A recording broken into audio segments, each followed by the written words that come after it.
जय जय रघुवीर समर्थ. श्रीमत दासबोध दशक 16वा. तत्वान्वयाचा समास 10वा. गुणभूत निरूपण नाम. श्रीराम समर्थ. श्रीराम समर्थ. पंचभूते चाले जग, पंचभूतांची लगबग, पंचभूते गेलिया मग काय आहे. श्रीराम समर्थ. श्रोतावक्ते यास बोले, भूतांचे महिमे वाढविले आणि त्रिगुण कोठे गेले सांगा स्वामी. श्रीराम समर्थ. दशक 16वा.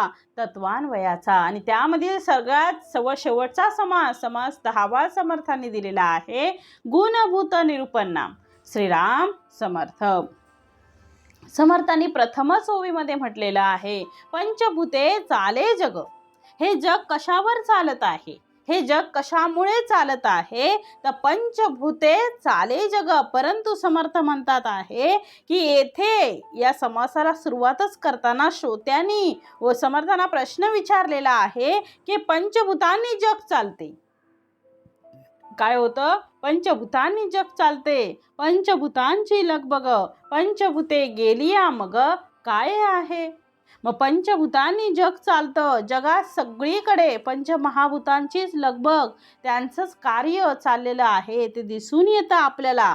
मग ती पंचमहाभूते, पंचभूते गेलिया मग काय आहे. मग ती पंचमहाभूत लय पावली की मग काय उरते आहे.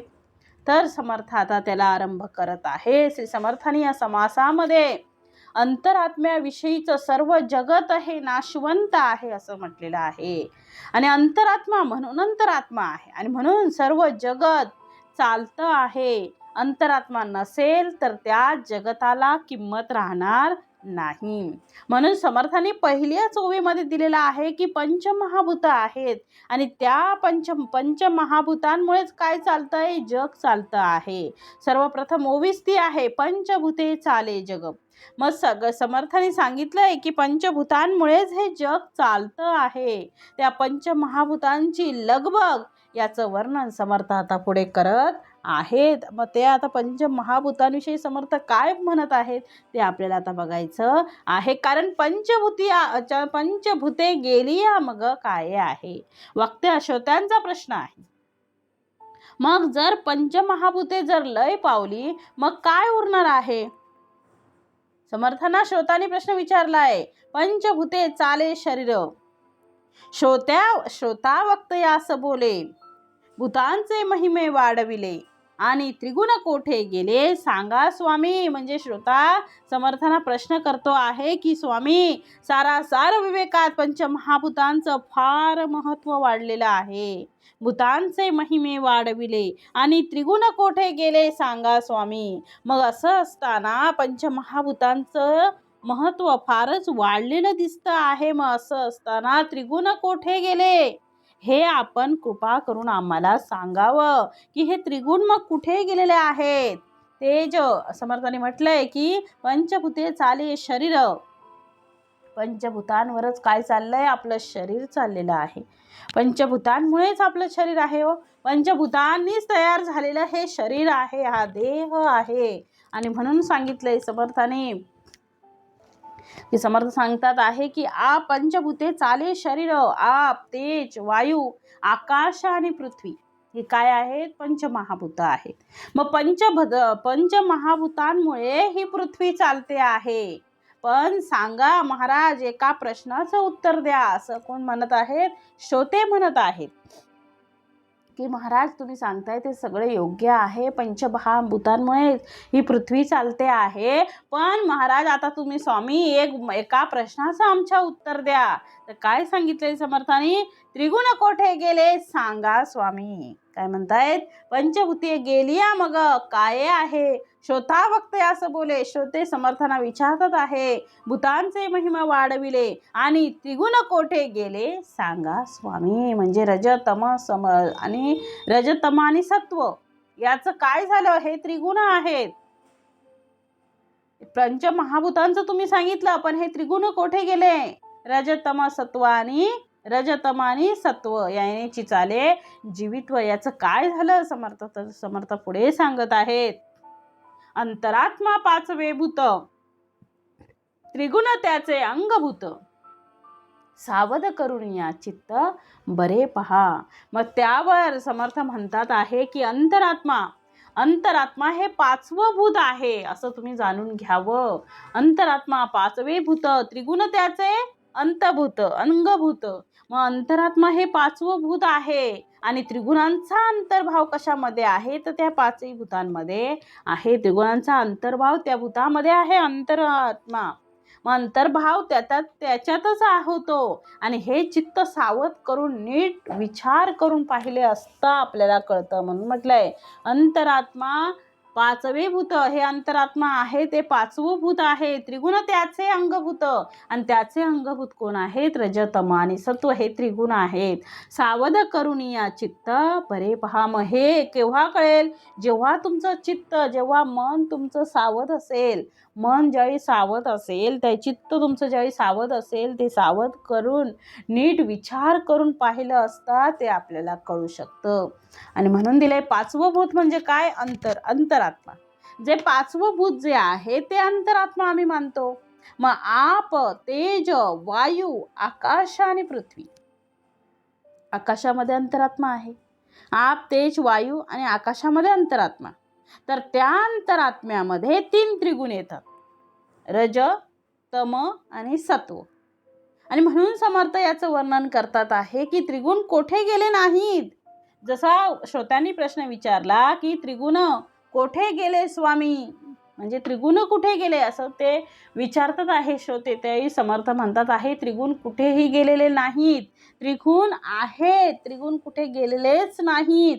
तर समर्थ म्हणतात आहे त्या पंचमहाभूतांमध्येच अंतरात्मा जो आहे त्या ठिकाणी आपले हे तिन्ही गुण आपल्याला दिसतात आहे. ते कुठेही इकडे तिकडे गेलेले नाहीत. आणि म्हणून म्हटलंय अंतरात्मा पाचवे भूत, त्रिगुण त्याचे अंगभूत. त्रिगुण काय आहेत? त्याचं अंगभूत आहेत. सावध करून या चित्त बरे पहा. आणि म्हणून समर्थ म्हणतात यालाच तर काय म्हणतात? अष्टधा प्रकृती म्हणतात. आता अष्टधा प्रकृती म्हणजे आपल्याला माहिती आहे की 5 पंचमहाभूत आणि 3 त्रिगुण. 5 आणि 3 किती झाले? 8. आप, तेज, वायू, पृथ्वी, आकाश आणि 3 त्रिगुण रज, तम आणि सत्व 8 झाले. मग यांनी मिळून अष्टधा प्रकृती तयार होते. आणि म्हणून पुढे समर्थांनी दिले आहे भूत म्हणजे जितुके झाले, त्रिगुण झाल्यात आले, इतुके न मूळ खंडले आशंकेचे. मग भूत म्हणजे जितुके झाले. भूत याचा अर्थच काय दिलाय समर्थांनी? जितके झाले ते भूतच आहेत. काय सांगितलंय? जितके झाले ते काय आहेत? भूतच आहेत. जितके झाले ते भूतच आहेत. त्रिगुण झाल्यात आले, मग त्रिगुणही झालेल्यातच जमा आहे. त्रिगुण काय सांगितलं? झालेल्यातच जमा आहेत. आणि इतकंच नव्हे तर इतकं सांगितल्याने त्रिगुण झाल्यात आले, इतुके न मूळ खंडले आशंकेचे. म्हणजे इतके सांगितल्याने आशंकेचं मूळ जे आहे ते नाहीस झालेलं आहे. आशंकेचे मूळ आपलं काय झालं? नाहीस झालेलं आहे. आणि म्हणून सांगितलंय भूत म्हणजे जितुके झाले, त्रिगुण झाल्यात आले, इतुके न मूळ खंडले आशंकेचे. त्याप्रमाणे त्रिगुण सुद्धा झाले आणि त्यात होऊन गेले. अशा प्रकारची तुमची जी आशंका आहे त्याचं सगळं काही खंडन झालेलं आहे. आणि म्हणून दिलंय भूत म्हणजे जितुके झाले, त्रिगुण झाल्यात आले, इतुके न मूळ खंडले आशंकेचे. भूता वेगळे काही नाही, भूत जात हे सर्वही, एका वेगळे एक काही घडे चिना. मग भूता वेगळे काही नाही, भूता वेगळं या दृश्य सृष्टीमध्ये दुसरं काहीही नाही. भूता वेगळे काही नाही, भूत जात हे सर्वही. मग हे सगळं पंचभौतिकच आहे. एका वेगळे एक काही घडेची ना. मग एकाशिवाय दुसरा एकापासून काही घडू शकत नाही. म्हणजे एकाशिवाय दुसऱ्या एकापासून काही घडू शकत नाही. आणि म्हणून एकाशिवाय एक काही घडत नाही. म्हणून सांगितले समर्थाने भूता वेगळे काही नाही. भूता वेगळं असं काहीच नाही दृश्य सृष्टीमध्ये, सगळे या पंचमहाभूतांमध्येच आहे. भूत जात हे सर्वही, हे सगळं पंचभौतिकच आहे, ते सगळं पंचमहाभूतांमध्येच आहे. पंचमहाभूतांच्या पलीकडे काहीच नाही. एका वेगळे एक काही घडेची नाही, एका वेगळं दुसरं काही घडतच नाही. एकाशिवाय दुसरं काय घडू शकत आहे? काहीच घडू शकणार नाही. आणि म्हणून पुढे समर्थ म्हणतात, आत्म्याचेनी झाला पावन, आत्माचेनी झाला पवन, पवनाचेन प्रगटे अग्न, अग्नीपासून जीवन ऐसे बोलती. जीवन अवघे डबाळबिले, ते रविमंडळे आळले, वन्ही वायोचेन झाले भूमंडळ. मग आत्माचेनी झाला आत्माचेनी झाला पवन. अंतरात्म्यापासून कोण झाला पवन? पवन म्हणजे कोण? वारा. पवन झाला म्हणजे वायू झाला. आत्म्याचेनी झाला पवन, अंतरात्म्यापासून वायू झाला. पवनाचेन प्रगटे अग्न, आणि त्या वायूपासून अग्नी तयार झाला.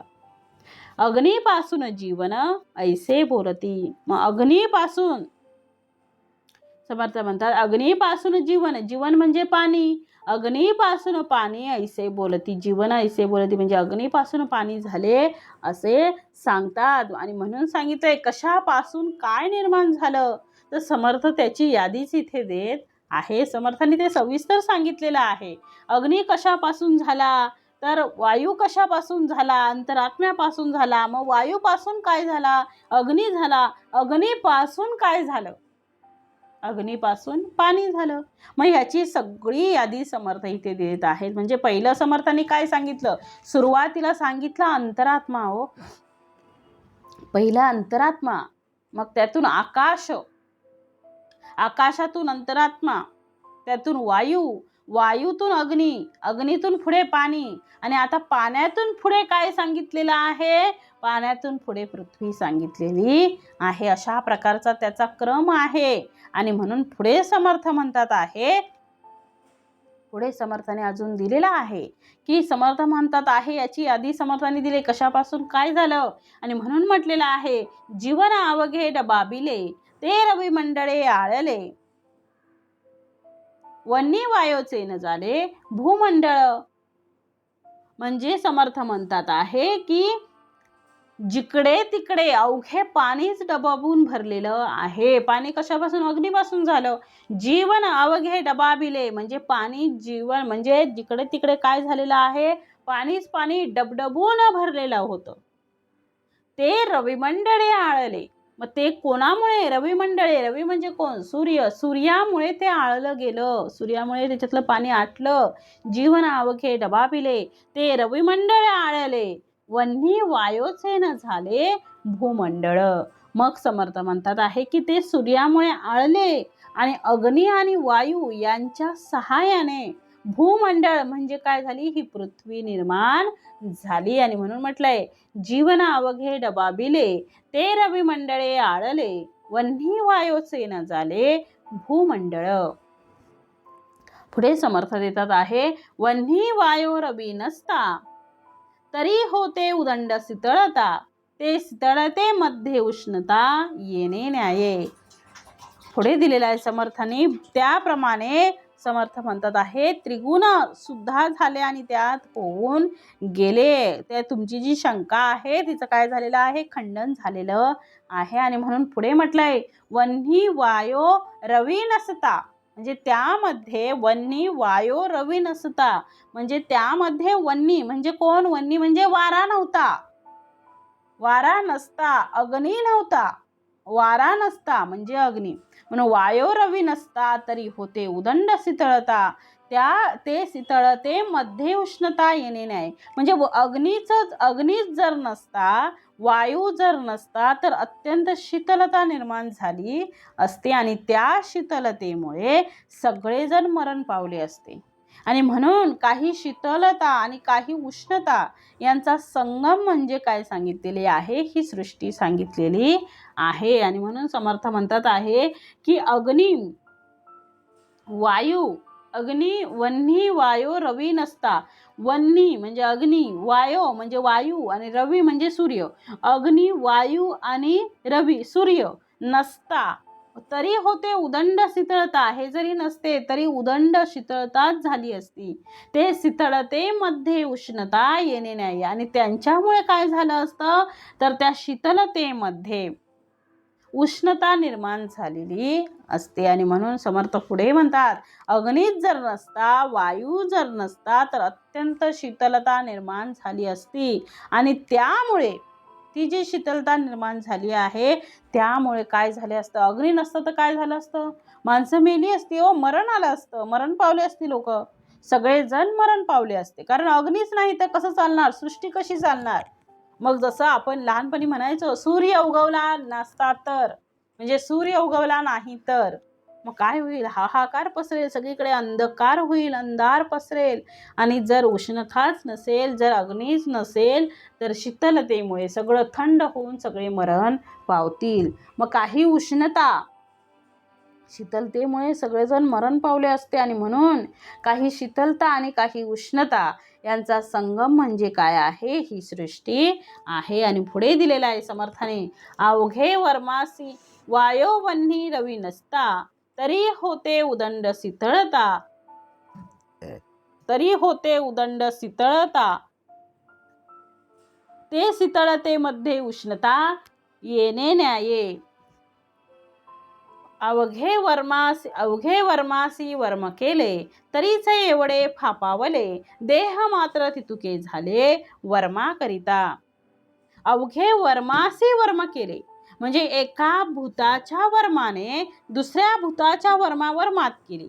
अवघे वर्मासी वर्म केले तरीच एवढे फापावले म्हणजे एका भूताच्या वर्माने दुसऱ्या भूताच्या वर्मावर मात केली तरीच एवढे फापावले. मग सर्व काही अशाच प्रकारे एवढं विस्तारलेलं आहे. देह मात्र तितुके झाले वर्मा करिता. म्हणजे या पंचमहाभूतांच्या समन्वयामुळेच ही जे पंचमहाभूत आहेत त्याच्या समन्वयामुळेच देह मात्र तितुके झाले वर्मा करिता. त्या याच्या समन्वयामुळेच देह मात्र तितुके झालेले आहेत. आणि म्हणून म्हटलंय, अग्नीच जर नसता तर वायू नसता तर अत्यंत शीतलता निर्माण झाली असते आणि हाहाकार पसरला असता, ही संबंध सृष्टी नष्ट झाली असती. म्हणून काही शीतलता आणि काही उष्णता यांचा संगम म्हणजे ही सृष्टी आहे. जर ही सृष्टी तुम्हाला जिवंत पाहायची असेल तर काही शीतलता आणि काही उष्णता असणं गरजेचं आहे. एकदम शीतलता ही गरजेची म्हणजे एकदम शीतलता ही उपयोगी नाही, एकदम गरम म्हणजे अग्नी ही जास्त उपयोगाचा नाही. जेवढं त्याचं प्रमाण आहे तेवढं दोन्ही असलं पाहिजे. दोन्ही संतुलित, ते दोन्हींचा समतोल राखला पाहिजे. दोन्ही म्हणजे त्यांचं समतोल राखून ही सृष्टी आपली राहणार आहे. त्यांचा जर समतोल नसेल, जर अग्नीच असेल, शीतलता नसेल किंवा शीतलता असेल अग्नीच नसेल तर मात्र ही सृष्टी काही आपल्याला दिसणार नाही. ही संबंध सृष्टी नष्ट पावणार आहे. म्हणून मग समर्थाने पुढे म्हटले, अवघे वर्मासी वर्म केले. अवघे वर्मासी वर्म केले. वर्मासी वर्म केले म्हणजे एका भूताच्या वर्माने दुसऱ्या भूताच्या वर्मावर मात केली. सर्व काही अशाच प्रकारे तरीच एवढे फापावले. तर त्याच्यामुळे जेवढं सगळं विस्तारलेलं आहे, फापावलेलं म्हणजे विस्तारलेलं आहे. देह मात्र तितुके झाले म्हणजे या पंचभूतांच्या समन्वयामुळेच हे देह मात्र तितुके झाले वर्मा करिता. देह मात्र तितुके झाले आहे त्यांच्या समन्वयामुळेच. आणि म्हणून म्हटले पुढे, अवघे शीतळाची असते तरी प्राणी मात्र मरोनी जाते. अवघ्या उष्णेची करपते सकळ काही.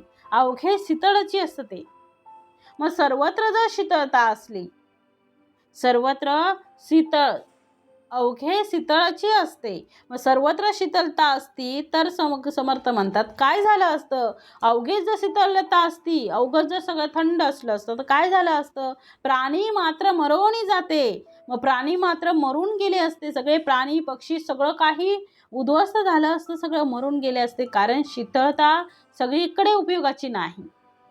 का? कारण उष्णता असणं गरजेचं आहे. उष्णता असल्यामुळे प्राण्यांना जीवन त्यांना मिळू शकतं, नाहीतर ते काय होणार, मरून जाणार. आणि म्हणून म्हटलंय अवघे शीतळची असते, सगळं शीतळ असून उपयोगाचं नाही. त्यांचा समतोल राखला गेला पाहिजे. उष्ण आणि शीतळ दोन्ही असलं पाहिजे. म्हणून अवघे शीतळाची असते तरी प्राणी मात्र मरोनी जाते. अवघं जर सगळं शीतळ असेल तर मात्र सगळे प्राणी मात्र काय होणार, मरून जाणार. अवघे उष्णेची करपते सकळ काही. म्हणजे फक्त उष्णता, फक्त शीतळता असेल तर काय होतील, प्राणी मात्र सगळे मरून जातील, कारण त्यांना उष्णताच मिळणार नाही. आणि सगळेच जर उष्ण राहिलं, सगळं अवघड जर उष्ण सगळं राहिलं तर सगळं करपून जाईल. केवळ उष्णताच असती तर सगळं काही करपून गेलं असतं. आणि म्हणून समर्थ म्हणतात अवघे शीतळाची असते तरी प्राणी मात्र मरोनी जाते. अवघ्या उष्णेची करपते सकळ काही. म्हणून पुढे दिलंय भूमंडळ आळून गोठले, ते रवी करणे वाळून गेले, मग सहजची देवे रचले उपायासी. म्हणून केला पर्जन्य काळ, थंड झाले भूमंडळ, पुढे उष्ण काही शीतळ, शीतकाळ जाणावा. मग भूमंडळ आळून गोठले म्हणजे समर्थ म्हणतात आहे की जसं शीतळ आहे, उष्ण आहे, तसंच आपल्या जीवनाचं आहे. आपलं जीवनही सुख दुःखाने असंच भरलेलं आहे. सदा आपल्याला सुख असतं का, नाही. सदा आपल्याला दुःख असतं का, नाही. कधी सुख आहे, कधी दुःख आहे. म्हणून समर्थांनी म्हटले आहे की दुःख पर्वता एवढे, सुख जवा एवढे. म्हणजे समर्थ म्हणतात आपल्या आयुष्यामध्ये सगळं काही एकच गोष्ट आपल्याकडे भरपूर असणं गरजेचं नाही. त्या दोन्ही गोष्टीचा आपल्याकडे समतोल राखला गेला पाहिजे. म्हणून आपण समर्थ म्हणतात आहे की तो जो समतोल आहे तो राखला गेला पाहिजे. कारण जर सगळं थंड जसं झालं तर प्राणी मरून जातील. माणूस का सगळं जे काही पृथ्वीवर आहे, जे काही ज्याच्यामुळे ही सृष्टी चालते आहे, सृष्टीची नाहीशी होईल. म्हणून सांगितलंय सगळ्याचा ज्याचा त्याचा जो काही समतोल दिलेला आहे तो समतोल ज्याने त्याने राखला पाहिजे. आणि म्हणून समर्थ म्हणतात तसंच आपल्या जीवनामध्ये आहे. आपण म्हणून सांगितलेलं आहे पाप आणि पुण्य. पापाचं फळ काय वाईटच मिळणार फळ, आणि पुण्याचं फळ हे चांगलंच मिळणार आहे. मग समर्थ म्हणतात आहे की म्हणून तसं म्हटलेलं आहे की सर्वत्र शीतलता गरजेची नाही, सर्वत्र उष्णताही उपयोगाची नाही, सगळं करपून जाईल. म्हणून शीतलता आणि उष्णता दोन्हीचं प्रमाण योग्य पाहिजे. आणि म्हणून म्हटलंय भूमंडळ आळून गोठले, भूमंडळ आळून गोठले, ते रविकिरणे वाळून गेले. ते रविकिरणाने वाळलं भूमंडळ, काय आलं, आळून गोठलं सगळं. कशामुळे, रविकिरणाने, त्या सूर्यामुळे ते सगळं वाळलं, उष्णतेमुळे. आणि तेव्हा कुठे मग सहजची देवे रचिले उपाय असी. मग तेव्हा सहजच देवाने उपाय केला. काय केला, म्हणून समर्थ म्हणतात आहे की म्हणून केला पर्जन्य काळ, म्हणून त्याच्यावर उपाय केला. कारण का, तर भूमंडळ आळून गोठलेलं आहे, रवी किरणाने ते सगळं वाळून गेलं आहे. मग आता काहीतरी उपाय केला पाहिजे. म्हणून सहजच देवाने उपाय केला. कोणता, म्हणून केला पर्जन्य काळ, थंड झाले भूमंडळ, पुढे उष्ण काही शीतळ, शीतकाळ जाणावा. म्हणून त्याच्यावर भगवंताने, त्याच्यावर देवाने उपाय केलेला आहे. काय केला, तर त्यांनी पर्जन्य काळ उत्पन्न केला. काय केला, पर्जन्य, म्हणून केला पर्जन्य काळ. कशासाठी, तर भूमंडळ आता आळून गोठलेलं आहे, रवी किरणाने सगळं ते वाळलंय. मग सगळीचकडे जर उष्णता झाली तर हाहाकार पसरेल आणि ती सगळी सृष्टी नाहीशी होईल, सगळं करपून जाईल. म्हणून एक उपाय देवाने केला. कोणता, पर्जन्य काळ उत्पन्न केला. आणि त्यामुळे काय झालं, तर भूमंडळ थंड झाले. त्यामुळे काय झालं, म्हणून केला पर्जन्य काळ केला, पण त्यामुळे काय झालं, थंड झाले भूमंडळ, थंड भूमंडळ झालं. पुढे उष्ण काही शीतळ, शीतकाळ जाणावा. मग त्यामुळे भूमंडळ थंड झालं आणि पुढे समर्थ म्हणतात काही उष्ण काळ, पुढे काही शीतळ, असा शीतकाळ केला. हे आपण जाणून घेतलं पाहिजे. म्हणून काही वेळ पर्जन्य आहे आणि काही वेळ उष्णता आहे. त्यापुढे सुद्धा समर्थ म्हणतात आहे की नुसता उष्ण काळ नाही, नुसता शीतकाळ नाही. म्हणून काय दिलंय, सीझन्स दिलेत आपल्याला समर्थांनी. मग सांगितलंय नुसता शीतकाळ नाही, नुसता उष्णकाळ नाही, तर काय दिलंय? शीतकाळ पण नाही, उष्णकाळ पण नाही, तर उन्हाळा, पावसाळा, हिवाळा याचा सुद्धा एक विशिष्ट क्रम लावून दिलेला आहे. आणि त्यामुळे सर्व प्राणी मात्र सुखाने जगू शकलेले आहेत. म्हणून समर्थांनी हे सगळे काळ विशिष्ट त्यांची रचना उत्तमरित्या, म्हणजे सगळ्याचा त्यांनी एकदम प्रमाण व्यवस्थित ठेवून समतोल राखून ही सृष्टी निर्माण केलेली आहे. आणि म्हणून समर्थ पुढे म्हणतात, म्हणून केला पर्जन्य काळ, थंड झाले भूमंडळ, पुढे उष्ण काही शीतळ, शीतकाळ जाणावा. शीतकाळे कष्टले लोक, करपून गेले वृक्षाधिक, म्हणून पुढे कौतुक उष्ण काळाचे. काय म्हटले? शीतकाळे कष्टले लोक, शीतकाळाने लोकांना खूप कष्ट झाले. करपून गेले वृक्षाधिक थंडीने वाळून गेले. म्हणून पुढे कौतुक उष्ण काळाचे, म्हणून पुढे देवाने उष्ण काळाचं कौतुक केलेलं आहे. मग शीतकाळे कष्टले लोक, शीतकाळामध्ये कष्टले, आणि करपून गेले वृक्षाधिक, सुकून गेले, म्हणून पुढे कौतुक उष्ण काळाचे. त्याही मध्ये आता उष्ण काळामध्ये सुद्धा पुढे काही दिले बघा. त्याही मध्ये प्रातःकाळ, माध्यान्ह काळ, सायंकाळ, शीतकाळ, उष्ण काळ निर्माण केले. म्हणजे समर्थांनी या देवाने म्हणजे या परमेश्वराने आपल्यासाठी किती सुंदर जग निर्माण केलेलं आहे. सगळ्याची व्यवस्थित अशी रचना केलेली आहे. कुठे काय, कसं, कधी, कुठे, कोणता काळ उत्तमाचा होईल हे सगळं समर्थांनी सांगितलेलं आहे. म्हणजे हे का दिलेलं आहे? उष्णकाळ, पर्जन्यकाळ, शीतकाळ का दिलेला आहे तेही सांगितलेलं आहे. म्हणजे शीतकाळी कष्टले लोक, करपून गेले वृक्षाधिक, म्हणून उष्ण काळ पुढे दिलाय. आणि नुसता उष्ण काळ नाही, आणि त्याही मध्ये प्रकार केलेत, त्याही मध्ये विभाजन केलेलं आहे. त्याही मध्ये 3 भाग आहेत. कुठले? प्रातःकाळ, माध्यान्ह काळ आणि सायंकाळ. शीतकाळ, उष्ण काळ निर्माण केले. मग आता दिवसाचे सुद्धा 3 काळ घेतले.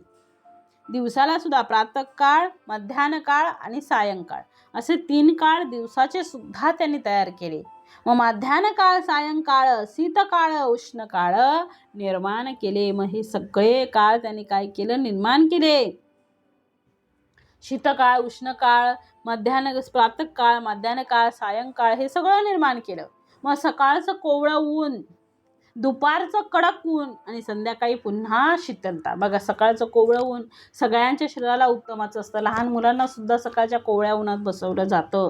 मग सकाळचं कोवळं ऊन असतं, त्यानंतर उष्णता असते, दुपारचं कडक ऊन असतं. त्यावेळी काय होतं? 12 वाजले की लोक सगळी कामावरून घरी येतात. म्हणजे आपल्याला हे गावाकडे शेतावर पाहायला मिळतं. म्हणजे 12 वाजता लोक सकाळी उठली प्रातःकाळी की सगळी कामं जी सकाळची आहे ती पटापट आवरून सगळ्या कामाला आपल्याला लागतात, आणि ते 12 वाजेपर्यंत ते त्यांचं काम चालू असतं. एकदा का कडक ऊन, माध्यान्ह काळ सुरू झाला, कडक ऊन सुरू झालं की विश्रांती घेण्यासाठी घरी येतात. मग पुन्हा संध्याकाळी 3 वाजले की त्यांचं रुटीन सुरू होतं. म्हणजे 3 वाजता पुन्हा संध्याकाळ, सायंकाळ होते, आणि पुन्हा मग शीतलता, मग थंड वातावरण सुरू होतं. म्हणजे जे कडक ऊन आहे ते हळूहळू काय होतं? नाहीसं होतं. आणि रात्री विशेष शीतलता असते. रात्रीचा गडद अंधार, मग रात्रीचा काय होतो? अंधार पडतो, चंद्र येतो, सूर्य आपल्या घरी जातो, चंद्र पूर्ण दर्शन देतो. म्हणजे समर्थ म्हणतात सकाळचं प्रातःकाळ म्हणजे कोवळं ऊन, दुपारचं कडक ऊन म्हणजे माध्यान्ह काळ, आणि सायंकाळ म्हणजे संध्याकाळचं शीतलता. मग आणि रात्री विशेष शीतलता. अशा प्रकारे दिवसाचे सुद्धा भाग पाडलेले आहेत. म्हणजे भगवंताने केवढी सारी आपल्यासाठी एवढी रचना केलेली आहे. माध्यान्ह काळ, प्रातःकाळ, माध्यान्ह काळ, सायंकाळ सगळं काही आपल्यासाठी, आपल्या सुखासाठी समर्थाने एवढं सगळं केलेलं आहे. त्या भगवंताने आपल्याला त्रास होऊ नये, दिवसभर उष्णता राहिली तर सगळे झाडं करपून जातील, माणसं करपून जातील. म्हणजे माणसांना सुद्धा कडक ऊन लागल्यामुळे विविध आजार, किंवा त्यांना एवढं कडक ऊन सोसवणार नाही, दिवसभर सोसवेल का हो नाही. दुपारचंच बघा 12 ते 3 2 तासामध्ये एवढं, 3 तासामध्ये एवढं ऊन पडतं की कधी कधी उन्हाळ्यामध्ये एवढे अंगाला चटके बसतात, एवढी तहान तहान लागते, त्यामुळे जीव एकदम वर खाली होतो, जीवाला किती त्रास होतो. आणि त्यात शेतात काम करायचं म्हणजे खरंच अवघड गोष्ट आहे. शेतकरी सकाळपासून रात्रीपर्यंत राबत असतो. ते दुपारच्या उन्हाला, कडक उन्हाच्या त्या ज्या लहरी आहे त्या आपल्या अंगावर तो सोसवत असतो. मग खरंच त्या शेतकऱ्याची आपण जाण ठेवली पाहिजे आणि त्यामुळे आपल्याला एवढं चांगलं चांगलं खायला मिळतं आहे. आणि म्हणून समर्थ म्हणतात, पूर्ण दिवस उष्ण काळ देऊनही गरज नाही, शीतळता दिली तर माणसं मरून जातील, ही सृष्टी नाहीशी होईल. उष्णता जर मिळाली नाही, सूर्यप्रकाशच जर मिळाला नाही, म्हणजे ऊनच जर मिळालं नाही, त्यांना अग्नीच जर मिळाला नाही, तर प्राणी मात्र काय होईल, मरून जातील, ही सृष्टी नाहीशी होईल. तसंच शीतळ काळ पूर्ण काळ उपयोगाचा नाही किंवा उष्ण काळ हे उपयोगाचा नाही. त्यासाठी 3 भाग पाडले: प्रातःकाळ, माध्यान्ह काळ, सायंकाळ. सकाळचं कोवळं ऊन, दुपारचं कडक ऊन आणि संध्याकाळची शीतलता किंवा रात्रीची विशेष शीतलता, गडद अंधार, असे त्यांनी प्रकार पाडलेले आहेत. आणि म्हणून समर्थ पुढे म्हणतात, ऐसे एका मागे एक केले, विलेने नेमस्त लाविले, येणे करिता जगले प्राणी मात्र. ऐसे एका मागे एक केले, असे एका मागोमाग एक निर्माण केलं आणि क्रमाने त्यांना नेमस्त केले. काय सांगितलं? ऐसे एका मागे एक केले, असं एकामागे एक सगळे केले. विलेने नेमस्त लाविले, त्यांचा क्रमही व्यवस्थित लावून घेतला, म्हणजे त्यांच्या क्रमाने ते नेमस्त केले. आणि त्यामुळे काय झालं? येणे करिता जगले प्राणी मात्र. मग हे सगळं व्यवस्थित केल्यामुळे, हे त्यांची जागा त्यांना दिल्यामुळे, हे सगळं केल्यामुळे काय झालं? येणेकरिता जगले प्राणी मात्र. मग याच्या सगळ्यांमुळे हे प्राणी मात्र जगलेले आहेत. आणि म्हणून पुढे म्हटलंय समर्थाने, विलेने या शब्दाचा अर्थ क्रमानुसार अशा प्रकारे पुन्हा पुन्हा हे ऋतू, म्हणजे जे ऋतुचक्र आहे, उन्हाळा, पावसाळा, हिवाळा, उन्हाळा, पावसाळा, हिवाळा, हे ऋतुचक्र, उन्हाळ्यानंतर पावसाळा आहे, पावसाळ्यानंतर हिवाळा आहे, हे ऋतुचक्र कंटिन्यू चालू राहणार. जसे वर्षाचे 12 महिने, तसं हे जेवढी वर्ष आपण जेवढं जगतो आहे, जोपर्यंत सूर्यचंद्र आहे तोपर्यंत हे ऋतुचक्र चालू राहणार. उन्हाळा, पावसाळा, हिवाळा हे ऋतुचक्र हे सुरू आहे आणि त्याप्रमाणे हे ऋतुचक्र सदैव चालू असते. आणि म्हणून समर्थ म्हणतात, अशा प्रकारे सगळे प्राणी मात्र सुखाने जगू लागले, सगळ्यांना सुटकेचा श्वास मिळाला. म्हणजे समर्थ म्हणतात, सगळ्या प्राण्यांना त्यांना सोयीस्कर होईल, त्यांना कळेल, त्यांना समजेल, अशा पद्धतीने हे सगळा क्रम हा सुरू झाला. आणि म्हणून पुढे समर्थ देतात आहे, ऐसे एका मागे एक केले, विलेने नेमस्त लाविले, येणे करिता जगले प्राणी मात्र. नाना रसे रोग कठीण, म्हणून औषधी केल्या निर्माण. परंतु सृष्टीचे विवरण कळले पाहिजे. म्हणजे पृथ्वीमध्ये समर्थ म्हणतात, नाना रसे रोग कठीण, पृथ्वीमध्ये नाना प्रकारचे रोग आहेत आणि त्या रोगांची हवी जी मात्रा आहे, औषध आहे. मग वनस्पती, त्यासाठी वनस्पती निर्माण झाल्या आणि ती सुद्धा काय आहे? परमेश्वराची कृपाच आहे. हो, खरंच ही परमेश्वराची कृपा आहे. मग अन्नातील, म्हणजे समर्थ म्हणतात, नाना रसे, काय म्हटले? नाना रसे रोग कठीण, म्हणून औषधी केल्या निर्माण. परंतु सृष्टीचे विवरण कळले पाहिजे. मग नाना रसे रोग कठीण, अन्नातील नाना रसांनी कठीण रोग झाले. काय सांगितलंय? कठीण, नाना रसे रोग कठीण, कठीण रोग झाले. आणि म्हणून काय झालं? रोग झाल्यामुळे काय झाल्या? म्हणून औषधी निर्माण झाल्या, म्हणून औषधी केल्या निर्माण, म्हणून औषधी निर्माण झाल्या. आणि त्याप्रमाणे परंतु सृष्टी विवरण कळले पाहिजे. म्हणून काय झाल्या? औषधी निर्माण केल्या आणि त्याप्रमाणे सृष्टीची रचना जाणून घेतली पाहिजे. म्हणून म्हटले, नाना प्रकारचे रोग आहेत, त्यामध्ये त्या रोगांची हवी जी मात्रा आहे, औषधं आहेत, त्यासाठी मग वनस्पती निर्माण झाल्या. आणि ही सुद्धा काय आहे, त्या परमेश्वराची, त्याप्रमाणे सृष्टीची रचना जाणून घेतली पाहिजे. ही सुद्धा त्याची कृपा आहे, त्या परमेश्वराची कृपा आहे. कारण नाना रोग आले पण त्यांच्यावरती औषध पण मिळालं पाहिजे, त्याच्यासाठी वनस्पती तयार केल्या. म्हणजे देवाने अगदी सूक्ष्मातला सूक्ष्म विचार केलेला आहे. देवाला सगळं माहिती होतं. आता वनस्पती, आता प्राण्यांना जन्म दिला, आता त्यांचे भाग केले, परंतु समर्थ म्हणतात हे सगळं करूनही त्यांना नाना रोग होणार. मग नाना रोगांवर उपचार काय? उपचार म्हणजे त्यांच्यावर औषधी वनस्पती तयार केल्या, म्हणजे त्यावर वनस्पती सुद्धा केल्या, म्हणजे त्यावर उपचार म्हणून. आणि म्हणून समर्थ पुढे म्हणतात, देहेमुळं रक्तरेत त्या आपाचे होती, देहेमुळं रक्तरेत. पुढे दिलेला आहे समर्थानी. मग समर्थानी सांगितलेलं आहे की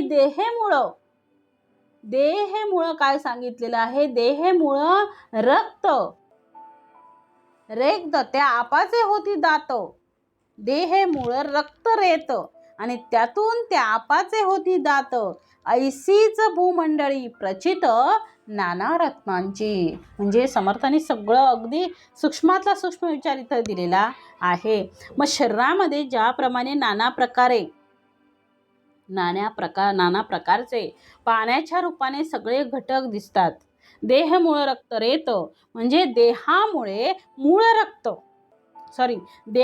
मूळ रक्त आणि रेत हे आहे ते द्रवरूप आहे, पण त्या आपापासूनच देहात कठीण असे दात निर्माण होतात. त्या आपापासूनच कठीण असे दात निर्माण होतात. आणि हे जसं समर्थ म्हणतात, परंतु सृष्टी विवरण कळले पाहिजे. ऐसीच देहेमुळ रक्त रेत त्या आपाचे होती दात, ऐसीच भूमंडळी प्रचित नाना रत्नांची. आणि म्हणून तसंच ब्रह्मांडात नाना रत्नांची, कठीण पदार्थांची उत्पत्ती होते. जसं समर्थ म्हणतात, देहाचं मूळ रक्त आणि रेत हे आहे ते सगळं द्रवरूप आहे, पण त्या एका आपापासून देहात फक्त कठीण दात होतात. दात बघा किती कठीण असतात. ते हे जसे पिंडात जसे होते तसे ब्रह्मांडामध्ये नाना रत्नांची, रत्न कशी कठीण पदार्थाची असतात, मग त्यांची उत्पत्ती होते. आणि ही प्रचिती आपण जाणून घेतली पाहिजे. आणि म्हणून समर्थ इथे म्हणतात आहे की शरीरामध्ये ज्याप्रमाणे नाना प्रकारचे पाण्याच्या रूपाने सगळे घटक दिसतात आहे, शरीराचं दिलं आहे, तसंच समर्थांनी भूमंडळाचं सुद्धा दिलेलं आहे. मग त्याप्रमाणे जसं शरीरामध्ये आहे तसं त्याप्रमाणे भूमंडळामध्ये सुद्धा आम्हाला नाना प्रकारची दिव्य अशी रत्ने दिसतात आहे. आणि म्हणून पुढे समर्थ देतात आहे, सकळांसी मूळ जीवन बांधा, जीवने चाले सकळ नंदा, जीवने विन हरी गोविंदा प्राणी कैचे. खूप उत्तमाची ओवी आहे. सकळांसी मूळ जीवन बांधा, आपलं संपूर्ण जीवन जे आहे ते सगळे प्रकारे कसं आहे, जीवन जे आहे ते कोणामुळे चालतं आहे. सकळांसी मूळ जीवन बांधा, जीवने चाले सकळ धंदा, जीवने विने हरी गोविंदा प्राणी कैचे. म्हणजे हे सगळं संपूर्ण जीवन जे आहे, सगळ्या प्रकारचं जे आपलं जीवन आहे ते कोणामुळे चालते आहे, ते पाण्यामुळे चालतं आहे. आणि म्हणून पाण्याला जीवन असं नाव दिलेलं आहे. पाण्याला काय म्हटलेलं आहे हो, जीवन म्हटलेलं. का म्हटलेलं आहे, कारण पाण्याशिवाय काहीच नाही, कोणी जगू शकत नाही. बाकी सगळ्याशिवाय जगू शकतो, परंतु पाण्याशिवाय मात्र कोणी जगू शकत नाही. म्हणून पाणी म्हणजे जीवन आहे. आणि म्हणून सर्वांचं मूळ जीवन म्हणजे पाणी आहे. त्याच्या योगाने सगळा धंदा, जीवन निर्वाह, सगळा व्यवहार चालतो आहे. आणि जीवन नसेल तर मग हरी गोविंदा असं म्हणावं लागलं असतं. प्राणी जगलेच नसते. प्राणी जगले असते का? नाही. पाणी आहे म्हणून हे सगळं आहे. पाणीच नसतं तर सगळे जीवसृष्टी, सगळे प्राणी पक्षी सगळे मरून पावले असते. म्हणजे कोणीच जगणार नाही. कुठलाच प्राणी तिथे या सृष्टीवर पाण्याशिवाय जगू शकत नाही. आणि म्हणून समर्थ पुढे देतात आहे, सकळांसी मूळ जीवन बांधा, जीवने चाले सकळ धंदा, जीवने विना हरी गोविंदा प्राणी कैचे.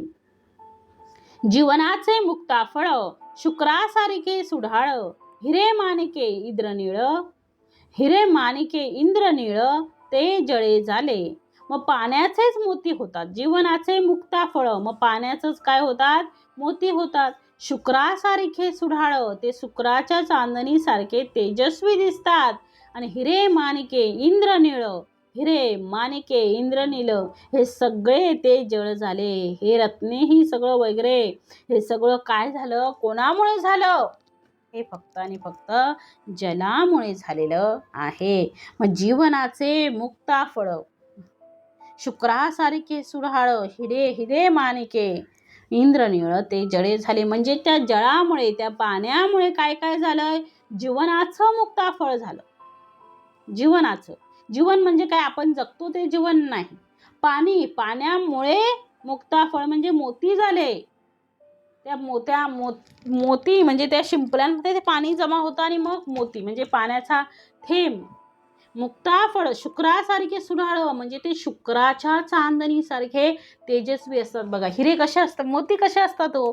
मोती बघा किती चककतं. अगदी कितीही लांबून पाहिलं तरी त्याचा जो प्रकाश असतो तो लख्ख प्रकाश, एकदम असं तेजस्वी, मन एकदम आनंदी होऊन जातं बघितल्यानंतर. ते शुक्राच्या चांदणीसारखे तेजस्वी असतात. शुक्रासारखे सुढाळ हिरे माणिके इंद्रनीळ तेजस्वी असतात. हिरे माणिके इंद्रनीळ ते जळे झाले. मग हे सगळे सुद्धा हिरे माणिके इंद्रनीळ हे वगैरे सगळं रत्ने ही सगळी काय आहे? ही सगळी कशामुळे? तर ही जलामुळे झालेली आहेत. आणि म्हणून पुढे दिले समर्थाने, महिमा कोणाचा सांगावा झाला कर्दमुची आगवा वेगळं वेगळू निवडावा कोण्या प्रकारे. परंतु बोलिले काही एक मनास कळावया विवेक जनामध्ये तार्किक लोक समजती आघवे. समर्थ म्हणतात महिमा कोणाचा सांगावा? कोणाचा महिमा सांगावा? समर्थ म्हणतात कोणाचा महिमा? पंचमहाभूतांचं सगळं मिश्रण झालेलं आहे.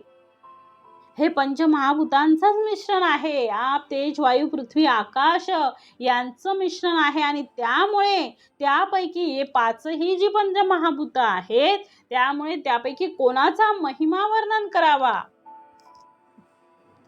महिमा कोणाचा सांगावा झाला कर्दमुची आगवा वेगळं वेगळू निवडावा कोण्या प्रकारे. कोणाचा महिमा त्यापैकी सांगावा? पंचमहाभूतांचंच सगळं मिश्रण झालेलं आहे. मग नेमका कोणत्या भूताचा महिमा सांगावा? त्यांना वेगवेगळे निवडावे तरी कोणत्या प्रकारे? ते काही आता आम्हाला समजत नाही. म्हणून म्हटलंय महिमा कोणाचा सांगावा झाला कर्दमुची आगवा. सगळ्यांचं मिश्रण झालेलं आहे सगळ्या पंचमहाभूतांचं. मग वेगळं वेगळं हे पंचमहाभूत वेगळं आहे ते वेगळं आहे असं कोण्या प्रकारे? कसं निवडावं? कोणत्या प्रकारे निवडावं आणि कसं निवडावं? त्यांना वेगवेगळं निवडावं तरी कोणत्या प्रकारे? ते काही कळत नाही. म्हणून पण समर्थाने पुढे दिलाय, परंतु बोलिले काही एक मनास कळावया विवेक जनामध्ये तार्किक लोक समजती आघवे. मग तर्काने आम्ही समजून घ्यावं. काय सांगितलंय? तर्काने समजण्यासाठी समर्थ म्हणतात. परंतु बोलिले काही एक तर्क म्हणजे म्हणून परंतु समजण्यासाठी मनास कळावया विवेक मनाला विवेक करण्यास सोपं जावं म्हणून काही एक बोललो. मनास कळावया विवेक परंतु बोलले काही एक म्हणजे काही एक बोललो कळायला पाहिजे म्हणून. जनामध्ये तार्किक लोकात जे तार्किक असतील समजती आगवे ते सगळं काही समजतील. म्हणून तर्काने आम्ही समजून घ्यावं. या जगामध्ये अष्टधा प्रकृतीतून ही सृष्टी जरी निर्माण झाली असली तरी अंतरात्म्याशिवाय या सगळ्या गोष्टी कशा आहे? निरर्थक आहेत. अंतरात्म्याशिवाय ते समजू शकणार नाही. त्याच्यासाठी अंतरात्मा पाहिजे. अंतरात्म्यानेच हे आपल्याला कळणार आहे. अंतरात्म्यामुळे ह्या सगळ्या गोष्टी आपल्याला समजणार आहेत. आणि म्हणून म्हटलंय आवघे समजले हे घडेना शास्त्राती पडेना अनुमाने निश्चय होईना काही एक. मग अवघे समजले हे घडेना परंतु समजण्यासाठी मनाला विवेक करण्यास सोपं जावं विवेक करण्यास सोपं जावं म्हणून काही एक आपण बोललो, पण लोकात जे तार्किक असतील ते सगळं काही समजतील. आणि म्हणून अवघे समजले हे घडेना, सगळं काही समजलं असं होतच नाही. अवघे समजले ते हे घडेना, अवघे समजले हे घडेना, म्हणजे सगळं काही समजलं असं काही होतच नाही. शास्त्रांशी पडेना, शास्त्रात मतैक्यच होत नाही. अनुमाने निश्चय होईना काही एक. आणि म्हणून आणि अनुमान करू लागलं तरी काही एक निश्चय मात्र होत नाही. आणि म्हणून पुढे दिलंय, अगाध गुण भगवंताचे. समर्थांनी सांगितलंय, अगाध गुण कोणाचे आहेत? त्या भगवंताचे आहेत. अगाध गुण भगवंताचे, शेष वर्णू न शके वाचे, वेद विधी तेही काचे, देवे विन. म्हणजे अगाध गुण कोणाचे आहेत? भगवंताचे, आपले नाही तो, त्या भगवंताचे अगाध गुण आहेत. त्याचा प्रत्येक गुण असा वेगवेगळा आहे, प्रत्येक ठिकाणी टिप्पणी करावी असा उत्तमाचा गुण त्याच्याकडे आहे. सगळे उत्तमाचे गुण भगवंताकडे आहे. शेषही त्यांचं वर्णन करू शकत नाही, आपल्याला ते करणं अवघडच आहे. आपल्यासारख्या पामराला ते शक्य नाही. तो भगवंत आहे, त्याचे गुण अगाध आहेत, आणि त्या भगवंताचे गुण म्हटल्यावर कसे असणार? मग त्याचं आपण वर्णन करू शकत नाही, आपल्याला ते शक्य नाही. वेद विधी तेही काचे, देवे विन, म्हणजे देवाशिवाय म्हणजेच अंतरात्म्याशिवाय वेद विधी ही कमी पडतात. काय सांगितलंय? वेद विधी ही कमी पडतात. खरंच आहे, कारण भगवंत हा निर्गुण आहे. हो बरं, भगवंत काय आहे? निर्गुण आहे. अनेक गुण आहेत त्याच्याजवळ, त्याचं वर्णन आपण करणं शक्य नाही. म्हणून समर्थ म्हणतात आहे की भगवंताचे इतके गुण आहेत की प्रत्यक्ष शेष हे आपल्या सहस्त्र मुखाने जातो, त्याचे वर्णन करू शकत नाही. वेद सुद्धा जिथे नेती म्हणतात, अशा प्रकारे अंतरात्म्याची महती आहे, त्या भगवंताची महती आहे. त्या भगवंताची ती महती आहे, ती किती म्हणून सांगावी, त्याचं वर्णन किती म्हणून करावं, कारण त्याचं गुण सांगणं आपल्यासारख्या पामराला ते शक्य नाही. म्हणून प्रत्यक्ष शारदा माता बसली, गणेश सांगायला बसले, भगवान गणेश जरी सांगायला बसले तरी सुद्धा या भगवंताचं वर्णन करता येणार नाही. इतकं अगाध असं वर्णन आपल्या भगवंताचं आहे, ज्याने ही सृष्टी निर्माण केली, ज्याने हा सगळा सृष्टीचा पसारा निर्माण केलेला आहे, हा देह निर्माण केलेला आहे. त्याचं वर्णन कसं काय करावं, ते माझ्यासारख्या पामराला शक्य नाही. तो भगवंत आहे, निर्गुण निराकार गुणातीत आहे. तो या सगळ्याच्या पलीकडे आहे, तो कशातही अडकलेला नाही. सगळ्यात पिकलेलं पानही त्याच्या आज्ञेनं खाली पडतं, त्याच्या आज्ञेशिवाय पिकलेल्या पानालाही अनुमती ना, म्हणजे हे नाही, त्यालाही पिकलेलं पानही गळून पडू शकत नाही. त्याचे गुण अगाध आहे, त्याचं गुणांचं वर्णन आपण करू शकत नाही. आणि म्हणून समर्थ पुढे म्हणतात, अगाध गुण भगवंताचे, शेष वर्णुना शके वाचे, वेद विधी तेही काचे, देवे विन, म्हणजे देवाशिवाय म्हणजे अंतरात्म्याशिवाय वेद विधीही कमी पडतात. अंतरात्मा सकळा पाळी, अवघे त्रैलोक्य सांभाळी, तया एके विन धुळी होय सर्वत्रांची.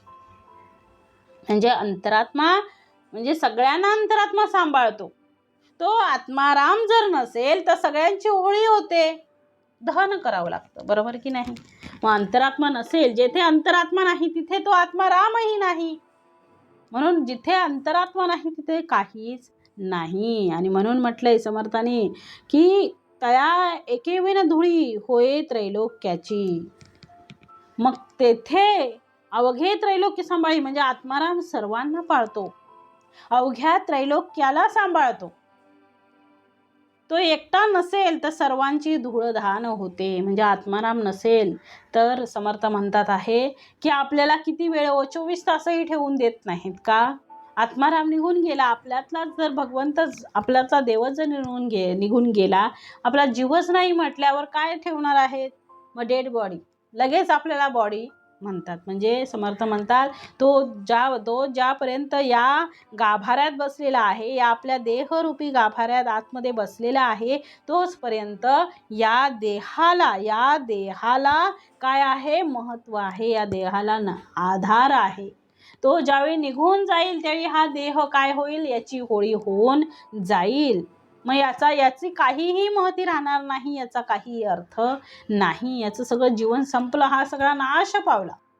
तसं समर्थ म्हणतात, जेथे आत्माराम म्हणजे आत्माराम सकळा पावी, अवघे त्रैलोक्य सांभाळी. त्रैलोक्याला तर सांभाळतो, पण तो एकटा नसेल. तया एके विनधुळी होय सर्वत्रांची. तो एकटा सगळ्या सृष्टीला सांभाळू शकतो. काय करतो, तो एकटा सांभाळतो आहे. तो एकटा सगळ्या सृष्टीला सांभाळतो आहे. पण सगळी सृष्टी आहे आणि तो नाही, तर ते सांभाळू शकत नाही. मग त्याचं शून्यवत सगळं आहे. मग तो नाही तर कसं चालणार सृष्टी. मग जेथे आत्माराम नसेल तेथे काहीच उरू शकत नाही. म्हणजे अवघ्या त्रैलोक्याला तो सांभाळतो. आत्मारामच सगळ्यांना पाळतो, सांभाळतो. मग तो एकटा नसेल, तो फक्त एकटा नसेल तर मात्र सगळ्यांची होळी होते, म्हणजे धुळदान होते. आणि म्हणून समर्थाने पुढे म्हटलंय, जेथे आत्माराम नाही तेथे उरो न शके काही, त्रैलोकीचे प्राणी सर्वही प्रेतरूपी. म्हणजे अंतरात्मा जेव्हा समर्थ म्हणतात, जेथे आत्माराम नसेल, जेथे आत्माराम नाही तिथे काय होणार, तेथे उरू न शके काही. जेथे आत्माराम नसेल तेथे काहीच उरू शकणार नाही. आणि त्याच्याशिवाय त्रैलोकीचे प्राणी सर्वही प्रेतरूपी. त्याच्याशिवाय त्रैलोक्यातील सगळे प्राणी प्रेतरूपच आहेत. सगळे प्राणी तो नाही तर काय, सगळं प्रेतच आहे. त्याच्याशिवाय आपल्या जीवनाला काही अर्थ नाही. आणि म्हणून पुढे दिलंय, आत्मा नसता येती मरण.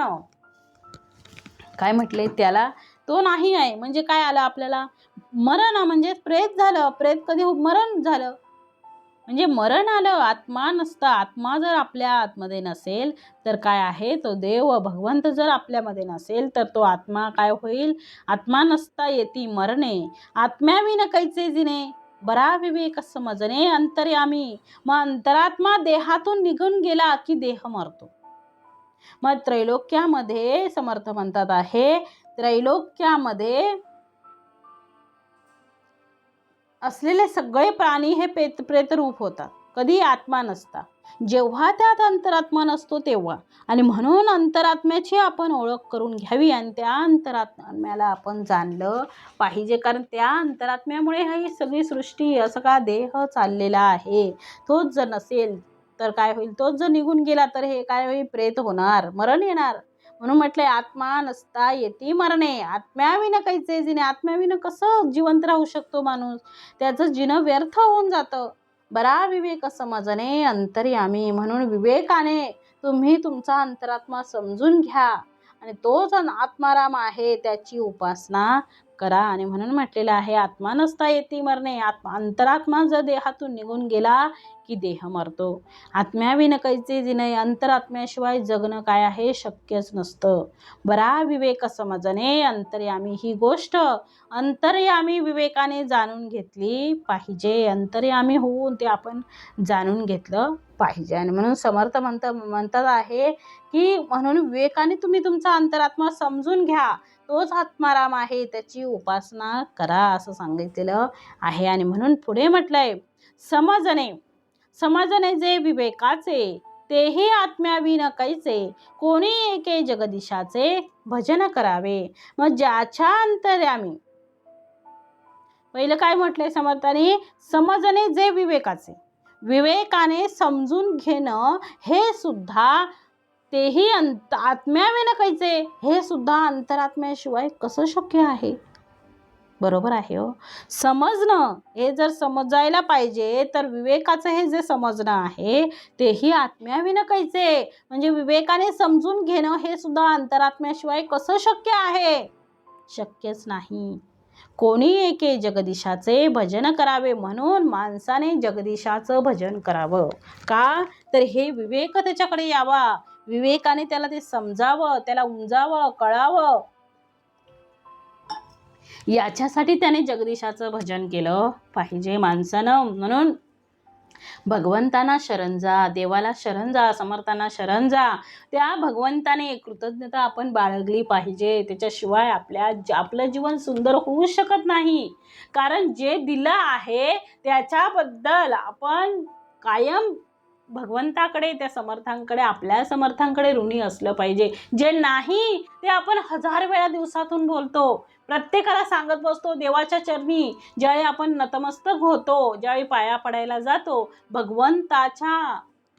भगवंताचं दर्शन घ्यायला जातो, ते आपल्याकडे जे नाही त्याचं गुणगान गात राहतो. म्हणजे भगवंता हे मला दे, समर्थ हे मला दे, ते मला दे, हे माझ्याकडे नाही ते माझ्या. अरे ज्या भगवंताने तुम्हाला एवढं सगळं वैभव दिलेलं आहे, एवढं सगळं ऐश्वर दिलेलं आहे, एवढा उत्तमाचा देह दिलेला आहे, एवढं सगळं समर्थाने या भगवंताने आपल्याला बहाल केलेलं आहे, त्याची कृतज्ञता आपण बाळगली पाहिजे. त्याचे ऋणी आपण कायम असलं पाहिजे. हे भगवंता, एवढं चांगलं उत्तमाचं जीवन मला तू दिल्याबद्दल मी तुझी खूप खूप आभारी आहे, खूप खूप तुझी मी ऋणी आहे. कारण तू माझ्यासारख्या माणसाला एवढं सारं वैभव, एवढं सारं ऐश्वर्य दिलेलं आहे.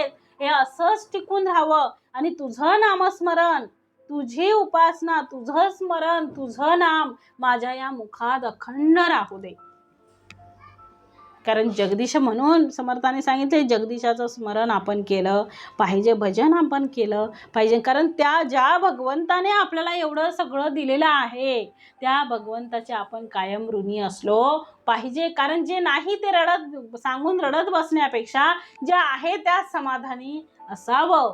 जे नाही ते हळूहळू मिळेल, पण जे आहे त्यात पण आपल्याला त्याचा पण आनंद आपल्याला घेता आला पाहिजे. भगवंताने एवढं सगळं दिलं आहे त्याची ऋणी आपण कायम असलो पाहिजे. कारण भगवंता तुम्हाला भरपूर दिलेलं आहेस, मला ते माझ्यासारख्या माणसाला ते मिळणारच नव्हतं, पण तुझ्या सामर्थ्याने, तुझ्या कृपेने, तुझ्या इच्छेने हे सगळं मला मिळालेलं आहे. आणि हे असंच टिकून राहू दे समर्थान, तुझी सेवा माझ्याकडून अखंड करू दे, असं आपल्याला सांगता आलं पाहिजे. विश्व प्रार्थना आपण केली पाहिजे, विश्व प्रार्थनाही बोलली पाहिजे. हे ईश्वरा सांगितलं पाहिजे ईश्वराला. म्हणून ते हे ईश्वरा सुरुवातीलाच म्हटलंय, हे ईश्वरा सर्वांना चांगली बुद्धी दे, आरोग्य दे, सर्वांना सुखात आनंदात ऐश्वर्यात ठेव, सर्वांचं भलं कर, कल्याण कर, रक्षण कर, आणि तुझे गोड नाम मुखात अखंड राहू दे. विश्व प्रार्थना आपल्यापुरती नाही तर या संबंध समाजाला, ह्या सगळ्या विश्वालाही तू तुझं सामर्थ्य दे, तू तुझं काय ऐश्वर्य त्यांना संपादन करून दे. तसंच भगवंता हे ईश्वरा सर्वांना सुखात ठेव, आनंदात ठेव, ऐश्वर्यात माझ्यासोबत जे मला दिलेलं आहेस ते सगळं त्यांनाही दे, त्यांनाही सुखात, समाधानात, ऐश्वर्यात ठेव, त्यांचं सुद्धा माझ्यासारखं भलं कर, त्यांचं सुद्धा माझ्यासारखं कल्याण कर. आणि आणि काय सांगितलंय, तुझे गोड नाम, तुझं जे गोड नाम आहे, तुझं जे स्मरण आहे ते अखंड मुखात माझ्या कायम राहू दे. जसं माझ्या मुखामध्ये येतं तसं इतरांच्या मुखात सुद्धा अखंड येऊ दे. अशी आपल्याला विश्व प्रार्थनाही करता आली पाहिजे. आपल्यासाठी आपण करतो, पण इतरांसाठी सुद्धा करता आली पाहिजे. इतरांसाठी करता करता इतरांचं भलं होता त्यांचं कधी होईल माहीत नाही, त्यांचं करता करता तुझं भलं होणार हे मात्र निश्चित आहे. कारण शुभ चिंतावे, शुभ इच्छावे. जेव्हा तू शुभचिंतन करशील, शुभ चिंतावे, शुभ चिंतलं पाहिजे, शुभ इच्छावे, शुभ इच्छेला पाहिजे, सगळ्यांचं चांगलं व्हावं अशी आपली इच्छा असावी. कोणाचं वाईट होता कामा नये, कोणाचं वाईटही होऊ दे नको. समर्थ म्हणतात जर आपल्याला चांगलं बोलता येत नसेल तर वाईटही बोलू नका, काही नाही बोलात तरी चालेल, परंतु समर्थ म्हणतात आपल्याबरोबर इतरांचंही चांगलं व्हावं अशी इच्छा आपल्या मनात ठेवावी. कोणाबद्दल द्वेष, राग, मत्सर काहीही आपण ठेवता कामा नाही. कारण देणारा तो आहे हो. कोणाबद्दल कशाला ईर्ष्या करावी? देणारा माझा भगवंत आहे, देणारे माझे समर्थ आहेत. मी दुसऱ्याचा विचार का करावा, दुसऱ्याकडे मी का मागावं? कारण माझी भक्ती माझ्या समर्थांची आहे. माझी भक्ती मी माझ्या समर्थांची भक्ती करतो आहे, मग मी समर्थांकडून घेणार, मला दुसऱ्याचं काही घेणं देणं नाही, त्याचं चांगलं व्हावं हीच एक इच्छा. बाकी त्याच्याकडे किती आहे माझ्याकडे किती आहे हे बघायचा अधिकार माझा नाही. ज्याला त्याला ज्याच्या त्याच्या शिलकीनुसार सगळं काही मिळालेलं आहे, ज्याने त्याने आपापल्या ह्याच्यामध्ये संतुष्ट राहावं, समाधानी राहावं. मग हळूहळू दुसऱ्याचं भलं करता करता आपलं सहज भलं होऊन जाईल आणि आपलं आयुष्य कसं निघून जाईल हे आपल्यालाच कळणार नाही. म्हणून समर्थ म्हणतात, समजणे जे विवेकाचे तेही आत्म्याविन कैचे, कोणी एक जगदीशाचे भजन करावे. म्हणजे समर्थ म्हणतात की म्हणून समजणे हा भाग अंतरात्म्याचं सामर्थ्य आहे. अंतरात्म्याशिवाय जगदीश तरी कसा कळेल. आणि म्हणून जगदीशाचं भजन हे अंतरात्म्यापासून करा. म्हणून समर्थांनी पुढे दिले, उपासना प्रगट झाली तरी हे विचारणा कळली, या कारणे पाहिजे केली विचारणा देवाची. साधकाला म्हणजे ज्याच्या अंतर्यामी समर्थ म्हणतात आहे की उपासना प्रगट झाली, ज्याच्या अंतर्यामी उपासनेची आवड निर्माण होते तरी हे विचारणा कळली, त्यालाच हे सगळे विचार कळतात आहे. या कारणे पाहिजे केली विचारणा देवाची. आणि म्हणूनच अंतरात्म्या संबंधी विचारणा केली पाहिजे. आणि म्हणून समर्थ म्हणतात आहे की आता अशा प्रकारची उपासना प्रगट झाली तरी हे विचारणा कळली, या कारणे पाहिजे केली विचारणा देवाची. म्हणून त्या भगवंताची आठवण करा जो तुमच्यामध्ये वास करतो आहे आणि त्या अंतरात्म्यामुळे हे संपूर्ण जगत चलित होत आहे आणि सगळ्या जगताला चैतन्य प्राप्त होत आहे. त्या भगवंताची तुम्ही आठवण करा. म्हणून म्हटलंय उपासनेचा मोठा आश्रय, उपासनेविना निराश्रय. मग पण हे कळण्यासाठी मात्र संत पाहिजेत, संत संगती पाहिजे आणि संतांच्या मुखातून लावून दिलेली उपासना पाहिजे. म्हणून म्हटलंय उपासनेचा मोठा आश्रय, उपासनेविना निराश्रय, उदंड केले तरी तो जयो प्राप्त नाही. काय म्हटलंय? उपासनेचा मोठा आश्रय, उपासनेचा मोठा. म्हणून आपण उपासना अखंड ठेवली पाहिजे. कुठलाही प्रसंग येऊ दे, कठीण असू दे, आनंदाचा असू दे, दुःखाचा असू दे, सगळ्या प्रसंगी सगळं सोडावं, पण आपली उपासना मात्र सोडू नये. म्हणून साधकाला उपासनेचा मोठा आदर असतो. उपासनेशिवाय सर्व निराश्रय म्हणून व्यर्थ जातं. अंतरात्म्याच्या ज्ञानाशिवाय इतर यज्ञ यागादी उदंड खटपटी केल्या तरी त्या फुकट होतात आणि त्यांनी जय प्राप्त होणार नाही. संसार रूपी शत्रूला जिंकता येणार नाही. उपासनेने देवाची कृपा आपल्यावर प्राप्त होते आणि त्याच कृपेनेच कार्यभाग आपला साधतो. आणि म्हणूनच उपासना केली पाहिजे. आणि म्हणून पुढे म्हटलंय, समर्थांची नाही पाठी, उपासनेचा मोठा आश्रय, उपासनेविना निराश्रय, उदंड केले तरी तो जयो प्राप्त नाही. समर्थांची नाही पाठी तयास भलताच कुटी, या कारणे उठाउठी भजन करावे. म्हणून काय म्हटलंय? समर्थांची म्हणजे अंतरात्म्याची. म्हणून समर्थ पाठीशी असावे. समर्थांच्या कृपेमुळे आपल्या सगळ्या प्रकारच्या उठाठवी बंद होऊन जातील आणि आपण भगवत रूप होऊ. आणि म्हणून समर्थ म्हणतात, समर्थांचा पाठिंबा आश्रय नसेल तर काही ह्याच्यातलं घरून येणार नाही. आपल्याला कुठून काढतील सगळे. उठता बसता आपल्याला भगवंताचं भजन करायचं आहे. समर्थांचं स्मरण आपल्या मुखात आलं पाहिजे. भजन साधन अभ्यास येणे पाविजे परलोकास, दास म्हणे हा विश्वास धरला पाहिजे. म्हणून समर्थ म्हणतात म्हणजे भजन हेची साधन, तो अभ्यास 3 गोष्टी वेगळ्या करता येतील आपल्याला. भजन, साधन आणि अभ्यास. येणे पाविजे परलोकास, इहलोक आणि परलोक धन्य करण्यासाठी भजनाची गरज असते.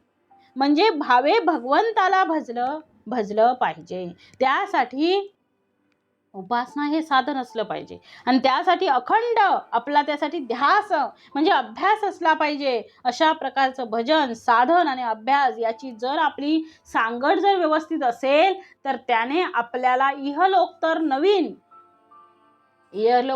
पण परलोक सुद्धा, इहलोक नव्हे तर परलोक सुद्धा आपल्याला सहज साध्य होईल. म्हणून म्हटलंय दास म्हणे हा विश्वास धरला पाहिजे आणि हे विश्वासाने करा. म्हणून तुम्ही श्रद्धेने सर्व प्राप्त करा आणि श्रद्धेने प्राप्त केल्यानंतर तुम्हाला त्या गोष्टी तुमच्या सन्निध आहेत त्याची अनुभूती येईल.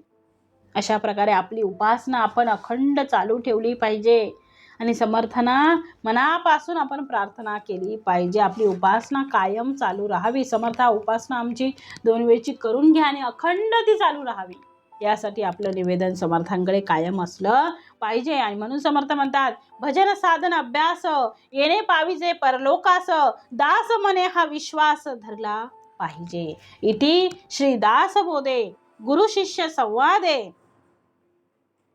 गुणभूत निरूपण नाम समास 10वा. जय जय रघुवीर समर्थ.